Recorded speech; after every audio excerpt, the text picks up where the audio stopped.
Tidak jarang dari orang-orang yang melukai mereka adalah orang-orang yang notabene melayani. Orang-orang yang aktif di dalam pelayanan.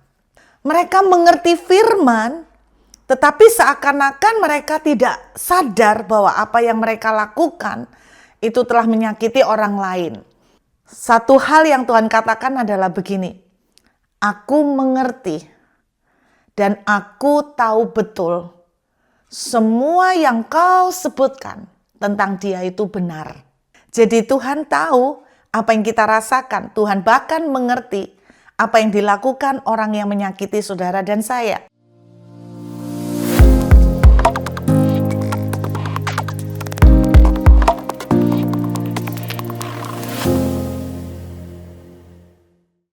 Beberapa waktu belakangan ini, saya berjumpa dengan banyak sekali orang-orang yang mereka mengalami perlakuan yang tidak adil. Mereka dikhianatin, mereka diambil haknya. Intinya mereka adalah orang-orang yang marah, terluka, dan mereka adalah orang-orang yang disakiti. Dan ironisnya, orang-orang yang mengkhianati mereka, yang menyakiti mereka, yang melukai mereka, yang membuat mereka marah dan sakit hati, justru kondisinya sekarang kelihatan seperti lebih bahagia, lebih jaya, dan tidak disentuh apa-apa dengan yang namanya penderitaan. Mereka malah makin naik dan bukan turun.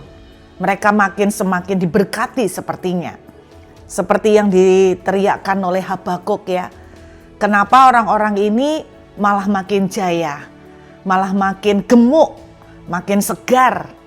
Dan saudara, yang mengerikannya lebih lagi karena tidak jarang dari orang-orang yang melukai mereka adalah orang-orang yang notabene melayani. Orang-orang yang aktif di dalam pelayanan.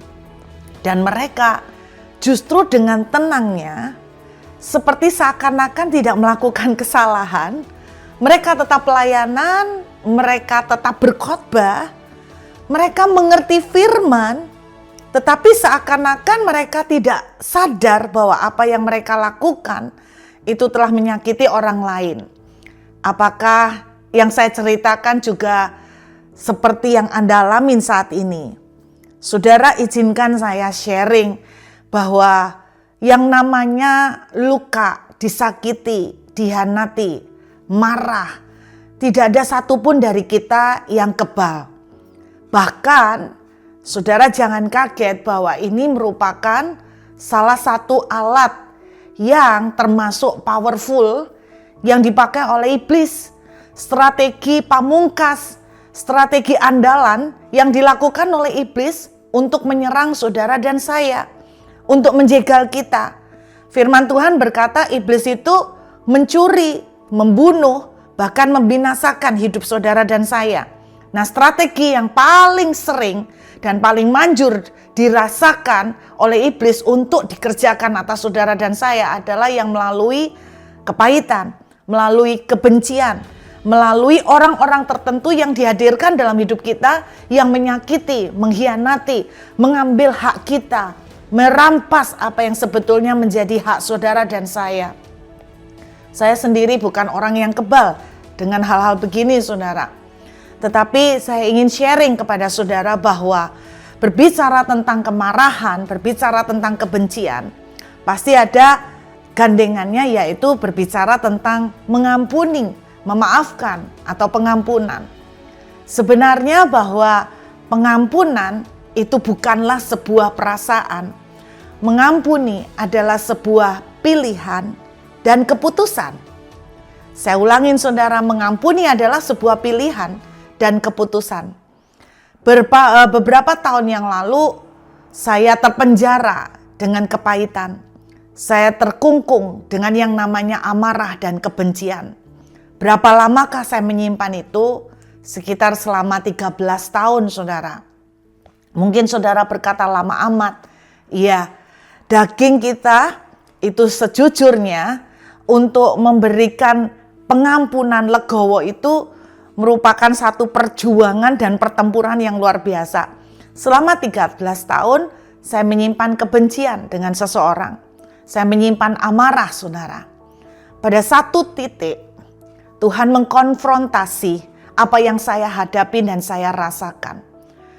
Dengan bersimpuh di kaki Tuhan, penuh marah, dengan emosi yang meluap-luap, saya mencurahkan semua kejengkelan saya. Saya mencurahkan semua kepahitan saya. Bahkan dengan mudahnya, saya menyebutkan satu persatu kesalahan yang dia buat. Hal-hal yang menyakitkan yang dia kerjakan selama bertahun-tahun dalam hidup saya.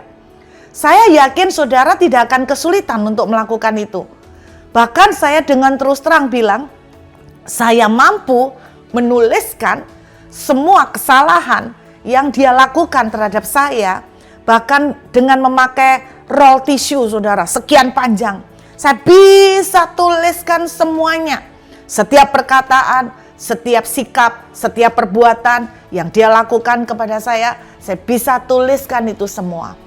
Pada satu titik, Tuhan mengkonfrontasi saya mengenai perkara ini.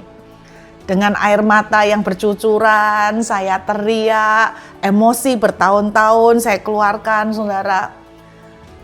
Satu hal yang Tuhan katakan adalah begini, aku mengerti dan aku tahu betul semua yang kau sebutkan tentang dia itu benar. Dan aku tahu betul bahwa orang itu sangat keterlaluan. Saya terkejut sekali, saudara. Saya tidak pernah menyangka bahwa Tuhan yang saya ikutin ternyata punya respon yang demikian. Saya pikir jawaban Tuhan akan menjadi seperti begini. Jangan melakukan dosa, ampuni. Kamu ini terlalu dikuasai oleh perasaan, kamu terlalu dikuasai oleh kebencian. Saya sangat terkejut ketika hari itu yang diucapkan Tuhan adalah, aku mengerti bahwa semua yang kau sebutkan tentang dia itu benar. Dan aku tahu bahwa orang itu memang sangat keterlaluan. Inilah sebabnya firman Tuhan itu mengatakan begini loh saudara, bahwa Tuhan itu betul-betul manusia yang bisa mengerti.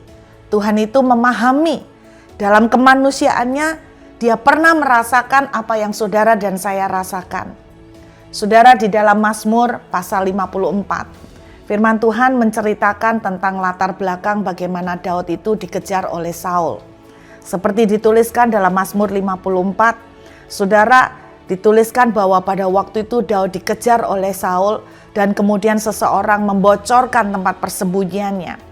Kenapa Saul mengejar Daud? Sederhana, karena Daud itu dibenci oleh Saul. Saul itu sangat kepahitan kepada yang namanya Daud. Sama seperti yang dialami oleh Saul, saya percaya kita semua tidak kebal terhadap hal yang namanya kepahitan atau kebencian. Dan ketika saya mengerti bahwa Tuhan yang kita punya sangat menyadari dan sangat mengerti bahwa saudara dan saya itu lemah, sangat menyadari bahwa daging manusia kita itu terbatas sekali. Tuhan yang kita sembah bukan Tuhan yang tidak pernah mengerti apa yang saudara dan saya rasakan. Tuhan yang kita sembah adalah Tuhan yang sangat mengerti setiap air mata, setiap jeritan, setiap ketidakadilan yang kita rasakan, setiap emosi yang meluap-luap, Tuhan mengerti. Bahkan saudara jangan berpikir bahwa seringkali kita merasa bahwa Tuhan berpihak kepada orang itu. Dan Tuhan sama sekali tidak berpihak kepada saudara dan saya. Pada waktu saya menjalani kepahitan sekian lama, ketika Tuhan menghadapi dan mengkonfrontasi ini, kenyataan yang saya dengar adalah mengagetkan saya bahwa Dia mengerti. Bahkan Tuhan mengatakan pada waktu itu di dalam perenungan saya di tengah air mata, saudara, Tuhan mengerti semua apa yang orang itu lakukan memang keterlaluan. Mengagetkan, Tuhan itu bilang memang keterlaluan. Wow, saya terkejut sekali, memang keterlaluan. Itu seperti gimana ya saudara, seperti ada sebuah pembelaan nih. Tuhan itu punya empati saudara. Jadi jangan saudara berpikir bahwa ketika saudara meluapkan emosi, seakan-akan Tuhan itu tidak mengerti sama sekali. Tuhan itu punya empati yang luar biasa. Dan kemudian kalimat yang saya dengar pewahyuan yang saya tangkap di tengah-tengah saya bergulat dengan rasa kepahitan dan kebencian saya adalah, Tuhan katakan seperti ini saudara, aku tahu semua yang dia lakukan itu keterlaluan. Dan aku tahu kamu sangat sakit. Dan aku pun merasakan sakit yang kamu rasakan. Tetapi anakku, inilah yang saya mau sharing pada saudara. Tetapi anakku, firmanku mengatakan, kalau kamu tidak mengampuni, aku pun tidak bisa mengampuni kamu. Jadi nak, maukah engkau melakukan ini untuk aku? Supaya aku bisa memberkatimu. Supaya tidak ada lagi penghalang bagiku untuk memberkatimu. Jadi saudara, saya ngerasa begini loh, Tuhan itu bagaimanapun punya aturan main. Jadi gak sembarangan seperti saudara dan saya pada umumnya. Jadi Tuhan tahu apa yang kita rasakan. Tuhan bahkan mengerti apa yang dilakukan orang yang menyakiti saudara dan saya. Tetapi Tuhan juga punya satu hukum yang mengatakan bahwa kalau Dia gak akan pernah bisa mengampuni kita juga kalau kita tidak mengampuni. Artinya bahwa Tuhan itu sangat rindu untuk melepaskan berkat. Jadi artinya Tuhan mau kita belajar untuk bekerja sama dengan Tuhan, melepaskan pengampunan. Inilah yang sebetulnya menjadi kekuatan buat saya ketika waktu itu berani melangkah untuk melakukan rekonsiliasi, adalah karena terus terang saya ini takut saudara. Saya takut keadaan ke depan akan makin sulit. Saya takut semua blessing itu tertutup gara-gara saya nggak bisa ngampuni. Karena firman Tuhan tertulis, kalau kamu nggak bisa ngampuni, maka kamu pun juga tidak akan diampuni. Hukumnya kan seperti itu, boro-boro diberkatin. Jadi ini yang akan menjadi penghalang buat saya saudara. Disitulah saya mempunyai satu keberanian untuk melangkah. Nah, pengalaman dari itu mengajarkan saya satu pelajaran begini. Pada waktu saya mengambil keputusan, ada pilihan di depan saya mau mengampuni atau tidak. Itu adalah sebuah pilihan dan saya mengambil keputusan, saya mau melepaskan pengampunan. Tapi kalau saudara tanya apakah pikiran dan perasaan saya pada waktu itu tiba-tiba seperti dewa saudara. Seperti Tuhan yang berkata, ampuni mereka sebab mereka tidak tahu apa yang mereka lakukan. Enggak segampang itu. Pikiran dan perasaan saya belum sejalan dengan keputusan saya. Saudara pernah kan dalam hidup saudara mengambil keputusan, melakukan sesuatu tapi pikiran sama perasaan saudara sebetulnya enggak setuju. Mungkin saudara bilang begini, ya setengah terpaksa lah. Ya mau enggak mau kayak gitu. Jadi saya bilang saya mau ngampunin tapi pikiran dan perasaan saya belum bisa sinkron. Saya bisa memikirkan dan teringat semua yang dia lakukan. Dan perasaan saya masih sakit dan terluka. Tetapi saya mengambil keputusan untuk melangkah, untuk melakukan rekonsiliasi. Saya mengambil keputusan mau melepaskan berkat doa, pengampunan buat orang itu. Saya memutuskan, saya bilang Tuhan ampuni dia, saya mau memberkati dia. Itu mulut, mungkin saudara bilang kan cuman mulut. Tapi itu big step saudara, itu langkah besar. Itu sebuah langkah besar. Bagaimana dengan perasaan dan pikiran ibu?